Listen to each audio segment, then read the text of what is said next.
Hello, World of Jake 2012 here, and today I'm going to be describing my thoughts on the Switch 2 Direct. This is kind of a bit unscripted. I don't really have any particular script on this. This is just kind of off the back of my head. I just have a lot of things to talk about for this particular thing. So here we go. Now, as you know, I am a massive fan of Nintendo.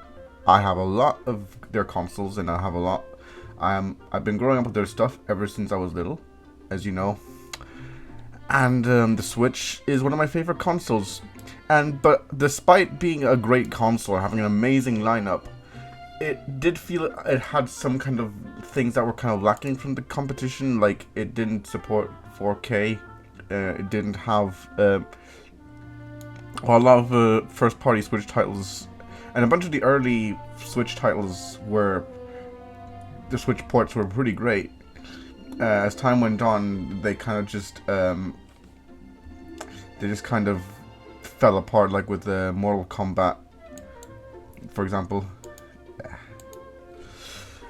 And let's see what else. There's and of course there's a problem with the drift as well. That's a pretty infamous problem, where I unfortunately have a problem with my Switch Joy-Con, where on the left one it's got pretty bad drift. It can be really irritating, admittedly. So, and I think people were wondering when a Switch 2 would be around. So, and as you probably are aware, because the news have been talked about all day, Switch 2 was announced during this Nintendo Direct today. And I'm pretty excited for it, in all honesty, because we got plenty of stuff to see. It was like an hour long. We got plenty of stuff to see. We got in terms of the console, we got voice chat on the console instead of having to use the freaking Switch Online app, which is, I still find that really ridiculous that they had to like use that for the thing when all the other consoles would let you do that on the fly.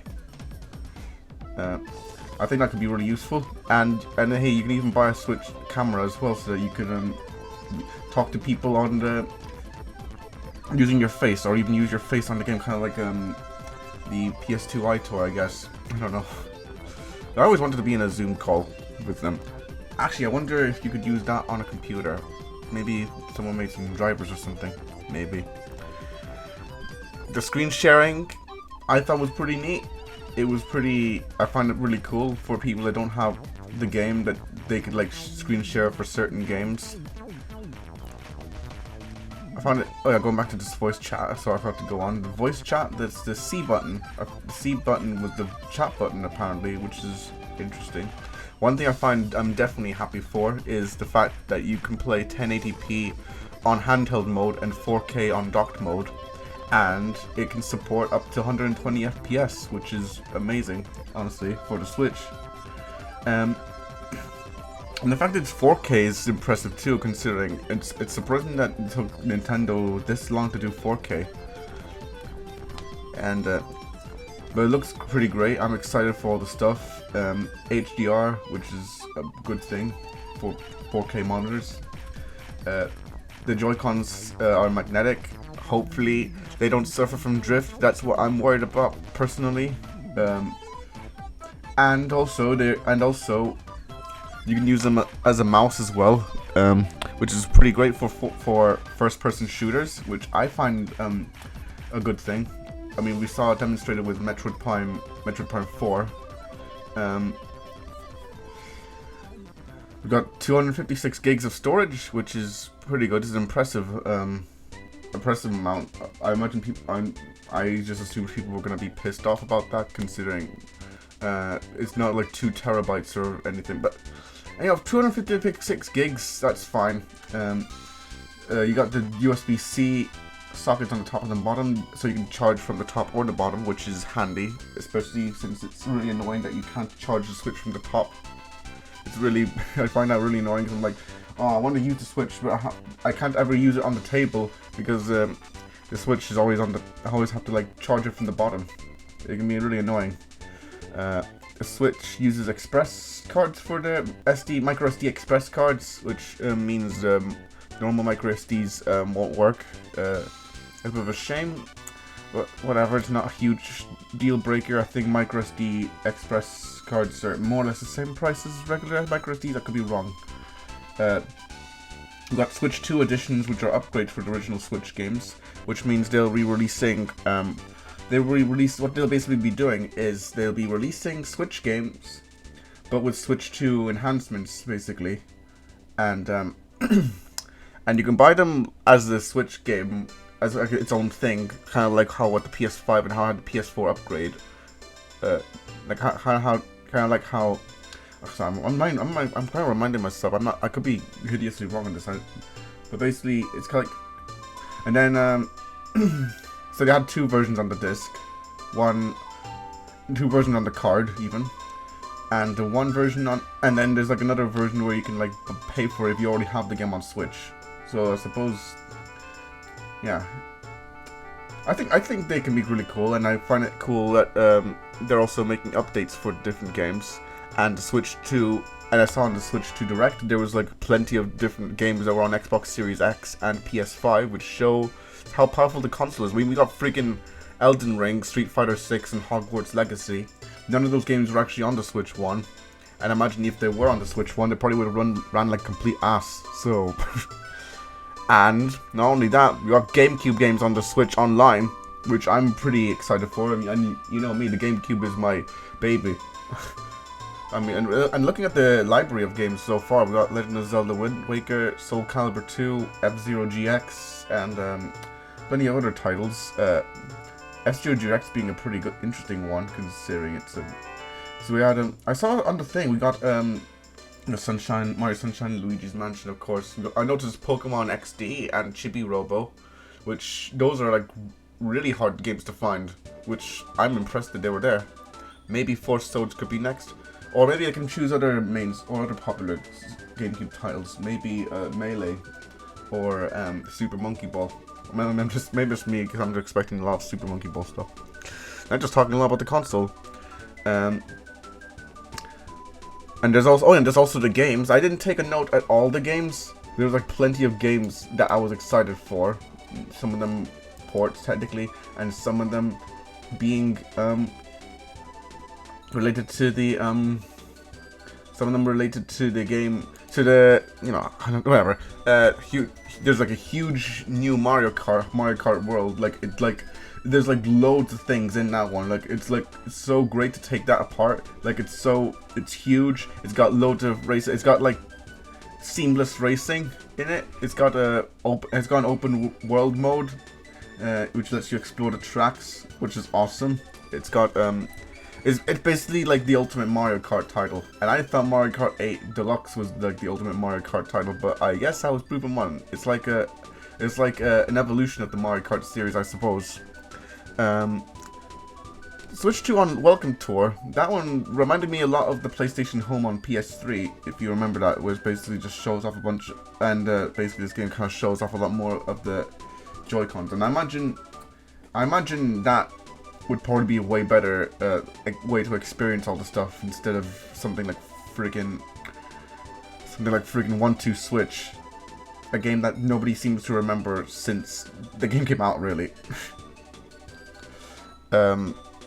New 3D Donkey Kong Bonanza. That one looks mighty epic. I'm gonna be honest, that looks great. It's like a new 3D Donkey Kong. Like when was the last time we got a 3D Donkey Kong game? Like Donkey Kong 64, I think. And that hasn't aged very well.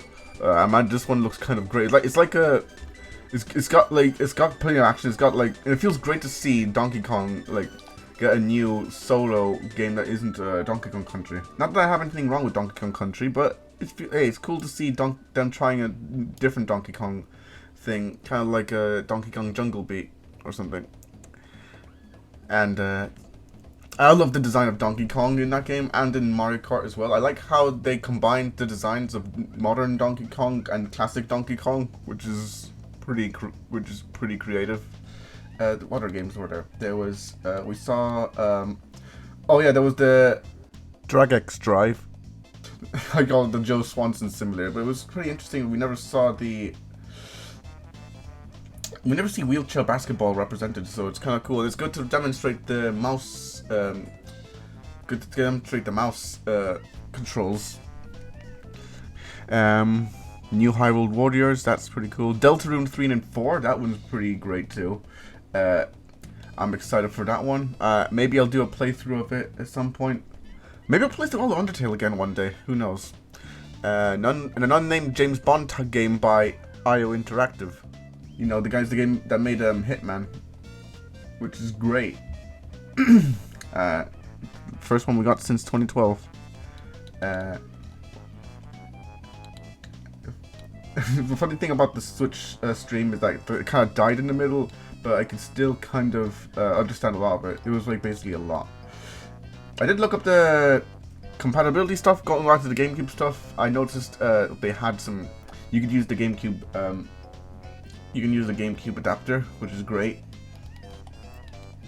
And oh, and Kirby Air Riders. That one I'm pretty excited for. It's like a new sequel to. Is it like a new sequel to Kirby Air Ride, which I never thought was a game that they'd ever talk about again. I mean, that game is another one that's like crazy expensive. So yeah, that's pretty cool. And to top it all off, the console comes out on June 5th, which is 9 days before my birthday. I know, it's pretty insane. Now, the only thing that I'm very concerned about everything, as excited I am for the Switch 2, I am very concerned about its prices. And you see people never stop talking about it, and for good reason. Basically, the Switch 2 itself is $450. Hope I'm right now. I don't have the rules for that down. $450. I think in Europe it's 470 euros. I don't know about the UK's price. But I mean, in terms of console, that's not too terrible, I suppose. Even though I still feel like if you're getting a Switch 2, you're gonna need to get like some stuff like a case and screen protectors. But never mind. Well, that's to be expected, I guess. But the problem I have is the games prices. Like we have $80 for Mario Kart World, which, you know, it's terrible. You know, it's honestly, it sucks. I hope that they change that. If not, then I'm not gonna boycott it. I think not wanting to support Nintendo is a bit stupid. It's just kind of something. I feel like it's just. I feel like sometimes they hate on Nintendo's a bit much, and they kind of. I know Nintendo makes a lot of fuck ups, but at the same time, they make a lot of nice stuff, neat stuff. I mean, I don't think we should condemn people just because they want to play Switch 2 stuff. Do you want to play Switch 2? I'm excited for the Switch 2. Hopefully, I'll be able to get it on my birthday. If not, that's not an issue. I'm a good sport. I'll see how it is. Let's see. I don't know. There's like But yeah, I'm excited for the Switch 2. I just think the price is an issue. I just hope Nintendo fixes that. I think Donkey Kong is like, that's not a launch title, but it's coming at 70. It's still not great. I would have preferred if it was like 60, but you know, like it used to be. Maybe the store I'm at might have the games reduced, or I'll find somewhere I can get them for cheaper. I don't know. I just feel a bit sad that GameStop is like shut down here, so I can't even buy my Switch 2 stuff there. Another concern that I have with the Switch 2 is the compatibility list, because as you know, the Switch 2 is compatible with Switch games, but the thing is that it's not compatible with all Switch games. At first, I thought it was just gonna be, you know, games that use different accessories like the Switch, like the Labo stuff, because you can't fit the Switch console in the Labo because it's bigger, and also the Ring Fit game because the Joy-Con doesn't fit in the thing. Although I suppose you could still connect the original Joy-Con. But I did notice on the list of games, I have it like up there somewhere. There's like a list of games here, and there's like some games that are like pretty well known. There's like mostly it seems to be indie stuff, but there's like some like non-indie stuff there too. That I'm a little bit concerned about, and I hope and it seems that they're investigating issues on it to try and make it so it is working up to date. That's why I just want to make sure because I'm a little bit concerned about that, because I want to make sure that the next Switch game I get works on my Switch too. So yeah, so those are my main concerns: price and compatibility. But everything else, I am pretty much excited for. So yeah, I'm excited for the Switch 2. I plan to get it at some point. I don't know when. So yeah, this is WorldJ 2012 signing out.